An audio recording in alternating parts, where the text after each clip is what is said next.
The following is a radio interview on Wave 102 FM with Dr. Maggie Ellis of the University of St Andrews in Scotland and co-author of the book Rethinking Communication, the Connected Baby Guide to Advanced Dementia. It was recorded on the 10th of November 2014 for the launch of the book. My name's Maggie Ellis and I'm a fellow in dementia care at the University of St Andrews. That's perfect. And this is what we're talking about, the work you've done on dementia, all focusing on sort of non-verbal communication. That's right, yeah. We're focusing on individuals at very advanced stages of dementia who may have severe difficulties in communicating or understanding verbal communication. So we focus on their non-verbal behaviours. And how does that translate itself? I imagine is sort of signals with your hands and things like that?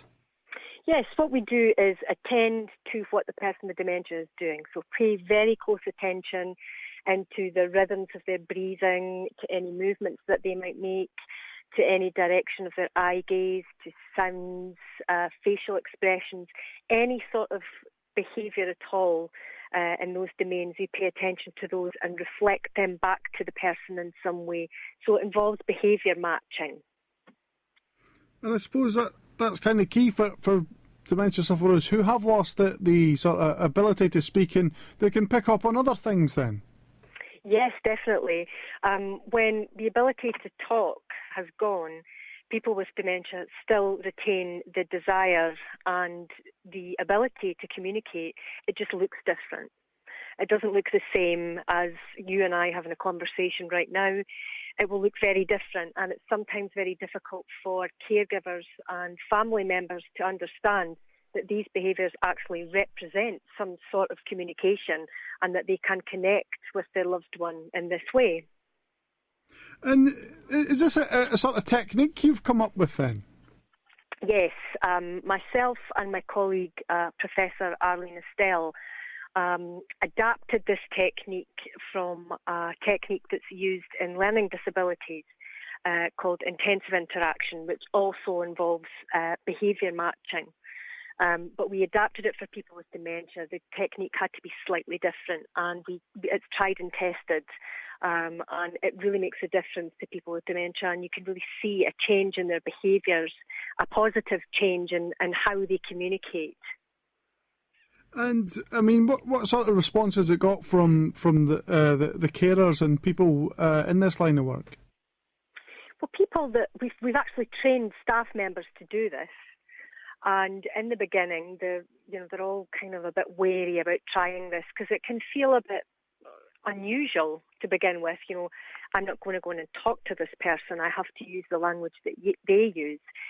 So it can start off by feeling slightly odd. But once you get a reaction from the person, sort of all the self-consciousness falls away and you're just in the moment with that person.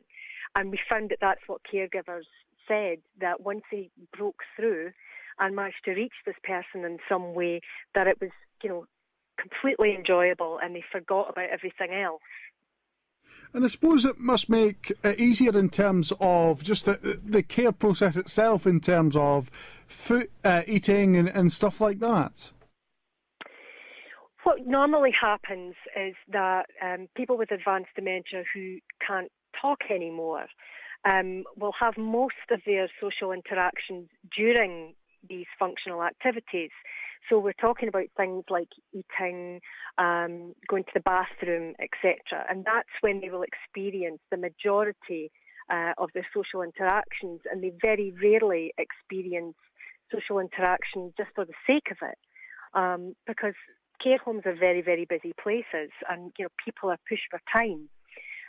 So what we do see is a change when people use this kind of interaction than they do using the functional speech-based interaction when they're engaging in these sorts of care activities.